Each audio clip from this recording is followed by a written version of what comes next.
Hi, I'm Lexi. Welcome to Primed for Pregnancy. This YouTube channel is dedicated to helping women enter motherhood with the healthiest body and baby possible.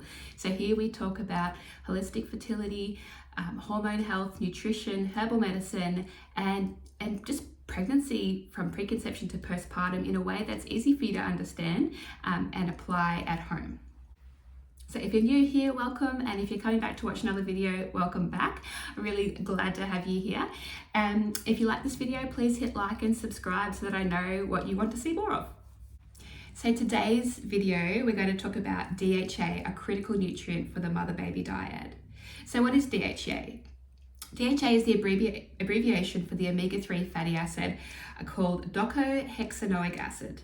So this is the sister of one of the other omega-3 fatty acids, EPA, which is known as eicosapentaenoic acid. So the omega-3 fatty acids, which you might have heard of if you are in the wellness sphere at all, are nutrients and can be found in both food and supplements. Now, this is a really common one that's recommended in pregnancy. Why? We're going to cover that in this video.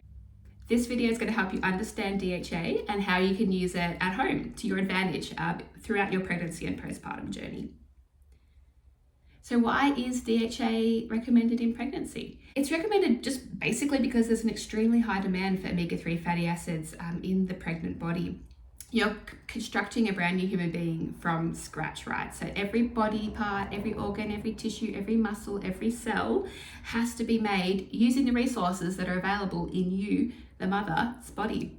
So each teensy tiny little baby part is made up of thousands, millions, billions of cells, and each of these cells has a membrane or like an envelope that keeps the inside of the cell protected from the outside of the cell, and that membrane is made of fats, and that fatty membrane requires a lot of DHA to maintain a strong and healthy structure. So without this phospholipid bilayer, this fatty membrane, cells can't function, they can't replicate, they can't grow. And so if you imagine that every cell in your body, of which there are billions, needs this fatty membrane, that just drives up your demand for DHA, which helps to make up that membrane, right?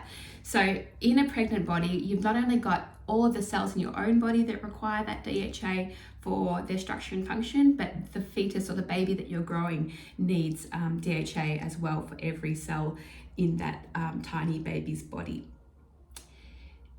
The cells that make up the brain, the central nervous system, so the spinal cord and the nerves within that are especially rich in DHA. So your baby's eyes, brain, nervous system, future cognitive function all have this really high demand for DHA, which it's only going to be able to get from you. Another reason why DHA is so valuable in pregnancy is because it can help to prevent early preterm labor. So early preterm labor refers to birth before 34 weeks gestation. So that's quite early, remembering that full term is like 40 weeks, sometimes 41, sometimes 42 weeks. So birth before 34 weeks gestation is tragically the leading cause of infant mortality. And I say this not to scare you, more to emphasize what a crucial role DHA has for a healthy full-term pregnancy, and how DHA status is one of the most easily modified risk factors when it comes to early preterm birth. So a Cochrane review by the University of Adelaide determined that DHA supplementation in pregnant women could reduce the risk of early preterm birth by 42%, and that's a significant reduction, especially when we remember that when we have less early preterm birth, we have lower rates of fewer babies going to the NICU ward, we have fewer perinatal deaths, we have fewer babies being born at a low birth weight, and all of the developmental and other complications that can come with babies born at a low birth weight. And of course, another great result is less stress, less trauma, and less heartache for both babies and families that might otherwise experience early preterm birth. So the review found that women who had a blood DHA level of 5% or less were the most likely to benefit from DHA supplementation in order to prevent early preterm labor. So what this means in English is if we can measure the blood of a woman and find the percentage of DHA within the red blood cells, we can help to assess and assess for the risk of early preterm birth in that pregnant woman. And then we can help to prevent that risk or lower that risk for that woman by increasing the DHA status. So these same women who were found to have a DHA blood level of 5% or less were dosed with supplemental DHA at the upper end of that dosage range, which means that they were given up to 1,000 milligrams of DHA, which is appropriate for that level of deficiency during pregnancy. Now, for context, if we think about how women are entering pregnancy and what their DHA status is at the beginning of pregnancy, it's estimated that only 20% of pregnant women will enter pregnancy with a DHA level of 5% or more. So remembering that 5% is the bare minimum needed to statistically avoid the higher risk of early preterm birth. That leaves 80% of women entering pregnancy with a less than ideal DHA level. Now, if we want a 5% blood DHA level as the bare minimum, what does this look like? What does this look like in real life? How do you know whether you have a DHA level of 5% or less or more? And if you're maintaining your omega-3 fatty acid intake purely through diet, what does it look like to maintain a DHA level of 5% from diet alone? So without supplementation.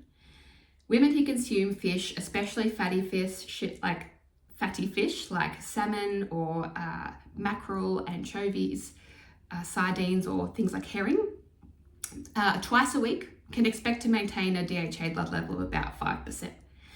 So that's looking at about a DHA intake from diet of about 100 milligrams per day. Now, I don't know about you, but most women are not eating seafood or these fatty fish twice a week. So most women are consuming around half that, about 50 milligrams of DHA per day. So to counter the average low intake of fish in modern westernized countries, supplementation of DHA is recommended for pregnant women. So around 200 milligrams of supplemental DHA to complement the 100 milligrams acquired through the diet. So that's a total of about 300 milligrams of DHA required by the pregnant woman per day from both a combined intake from supplements and diet. So that total of 300 milligrams should help you to achieve and maintain a blood level of about 5 to 6%, which keeps you in that healthy range and reduces the risk of early preterm birth. So you might be wondering, I'm vegetarian, can I get DHA from plants?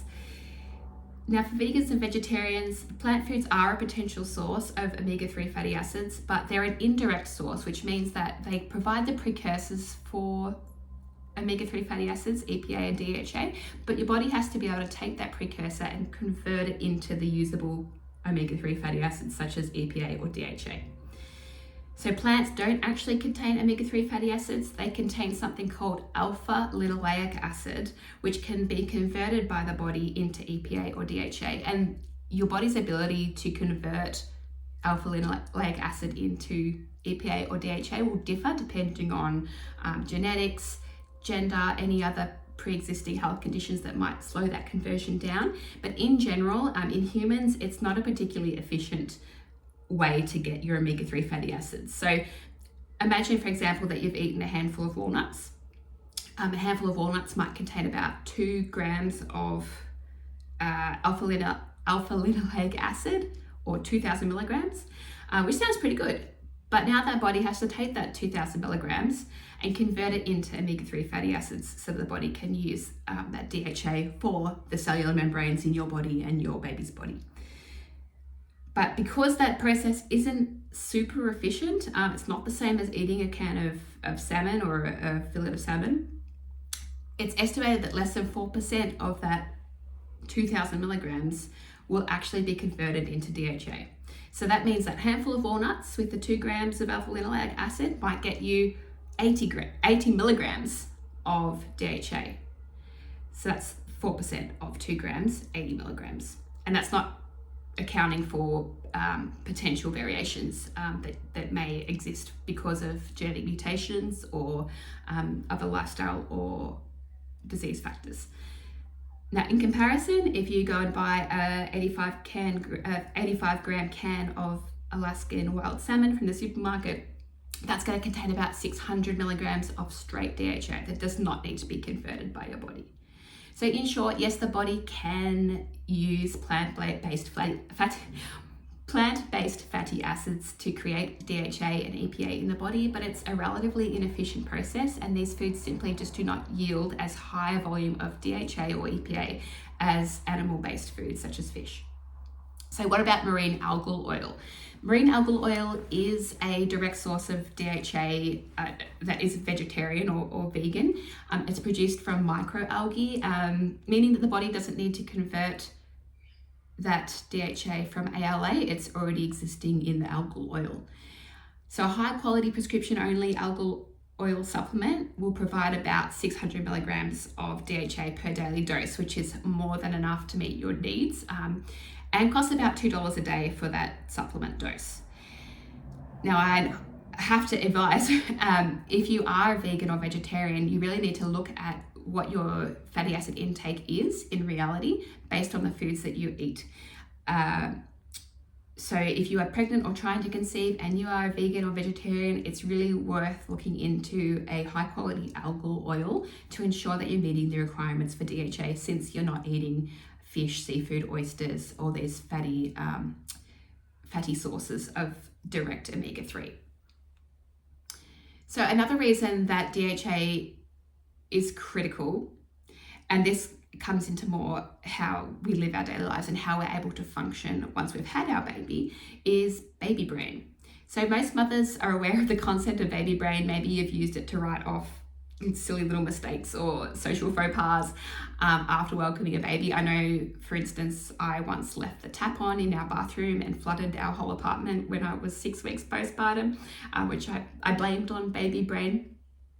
And this isn't necessarily evidence-based, but I think one day that it could be, is that if we imagine how much DHA our brain needs to function, how much DHA is being preferentially transferred into our baby, either through breast milk or through the placenta when they're still in the womb, and how much DHA is going to be left over, especially if we're deficient for our own brain and cognitive function. Now, DHA is so critical for the developing baby's brain that the body will send over anything that's excess and leave the mother with the bare minimum for her own functioning. So it isn't a far stretch of the imagination for me to imagine that if there's a deficiency of DHA or fatty acids, perhaps the cells that make up our brain and nervous system in the mother might not be functioning at their best and may be affecting our cognitive function, our mood, our resilience to stress, all because we're lacking resources on top of sleep deprivation and the other brain changes and hormonal changes that come when we've had a baby. Now, breastfeeding mothers, these women are especially difficult to raise levels of DHA once they're deficient, because even with a supplemental dosage at the higher end of the spectrum, breastfeeding mothers' blood DHA rarely moves above 5%, indicating that any excess DHA that's coming in from that supplement is moving across into the breast milk and feeding and going to the infant.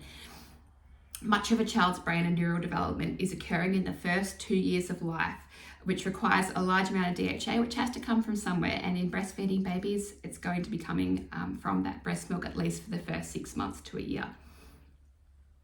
So how do we get enough DHA to support our bodies for pregnancy and breastfeeding? Now, if we're being super thorough, which obviously I recommend, checking in on your red blood cell level of DHA prior to falling pregnant is the first step. So this is to establish a baseline, to make sure that the dosage of any DHA supplementation is correct, and to make sure that you're getting as close to possible as the DHA intake in your diet as you can. So once we have your blood DHA level, we can assess your diet to see how much DHA you're getting from food and where there are any gaps that might need to be filled by a supplement.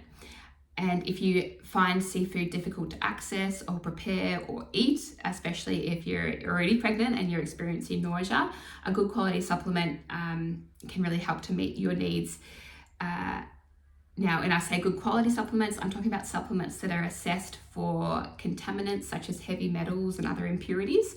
But a good quality supplement will also often contain an antioxidant source to help prevent that fish oil or those omega-3 fatty acids from going rancid before they enter your body. So I'll go into what I recommend supplement wise soon, and if you are seeing a practitioner, it's always best to ask for their recommendation because it might be easier for you to access locally. Now, how to test your blood DHA levels. So your average GP, general practitioner, your doctor probably isn't going to request this for you. You're probably going to have to pay it out of pocket through a private lab. And so the easiest way to do this is to go through a naturopath or a nutritionist who can order the blood tests for you, but who can also read the results and help you interpret them so that you understand what your DHA status actually is and what you need to do to resolve any deficiency or to optimize your DHA levels.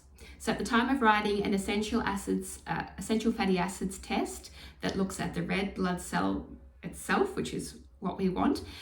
This test can cost about 131 Australian dollars, and it's going to provide information on your red blood cell DHA level, but it will also look at the other omegas, so omega-6, omega-9, other essential fatty acid percentages and ratios, so that we can get a whole look at your essential fatty acid status.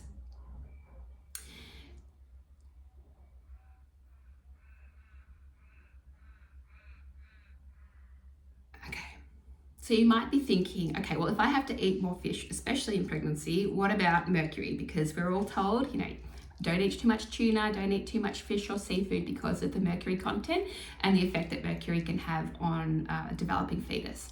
So in general, the nutritional benefits of consuming fish and seafood, I believe, do outweigh concerns about mercury content, even in pregnancy. But what you can do is to choose sources of fish which are high in omega-3 and comparatively low in mercury. So this is the easiest way to go. So things like salmon, sardines, mackerel, anchovies, trout, mussels, and oysters are a great source of omega-3 fatty acids and DHA. They're also accessible as canned options if it's really hard for you to find fresh or wild-caught options. And these are the smaller ocean-dwelling fish. So mercury accumulates in the fish flesh when bigger fish eat smaller fish. So the largest fish in the ocean are going to be the most contaminated with mercury because they've eaten a smaller fish who's eaten a smaller fish who's eaten a smaller fish, and that mercury accumulates in the flesh. So for example, an anchovy is one of the smallest fish that you're going to find with a good omega-3 fatty acid status, and they're not feeding on many other fish, so they're going to have a lower level of mercury content. So again, looking for the smaller ocean-dwelling fish are the best options, and eating these fish 2 serves a week, or if you aim for 3 and you get 2, that's great, is not going to cause mercury poisoning, but it is going to significantly bump up your DHA status, which is going to reduce your risk of pregnancy complications and early preterm birth. So if this video was too long and you've skipped to the end, you need a lot of DHA for the health of your body and your baby from preconception to breastfeeding and beyond. And unless you're eating fatty fish or seafood 2 to 3 times a week, there's a good chance that you aren't getting enough DHA from your diet alone. Getting sufficient DHA is critical for the structure and function of your baby's brain, eyes, and nervous system, but also for your own cognitive function. We know from the Cochrane review run by the University of Adelaide that women who have a higher percentage of blood DHA are going to have a lower risk of early preterm labour. So consider a quality omega-3 supplement such as a fish oil or algal oil that contains at least 200 milligrams of DHA per dose to complement your dietary intake and make sure that you're getting sufficient DHA. So my pick for an over-the-counter DHA supplement is the Nordic Naturals Complete Omega Liquid. Depending where you're located in the world or what you have access to, the best option for selecting a good quality fish oil is to get the recommendation of your naturopath and nutritionist, and that's because they're going to be well versed in the brands that are the most selective for the highest quality fish, who undergo the most rigorous quality testing in terms of contaminants and heavy metals, and who know that the supply chain cold storage has been adhered to, and that you haven't had your fish oil sitting rancid on a shelf in a warehouse for 6 months before it's going into your body. So a good quality fish oil should be refrigerated once opened to maintain the quality and integrity of the fatty acids. So there you have it. If you enjoyed this video, please hit like and subscribe. Perhaps share with a pregnant friend who's interested in natural pregnancy options, and leave a comment if you'd like to know more.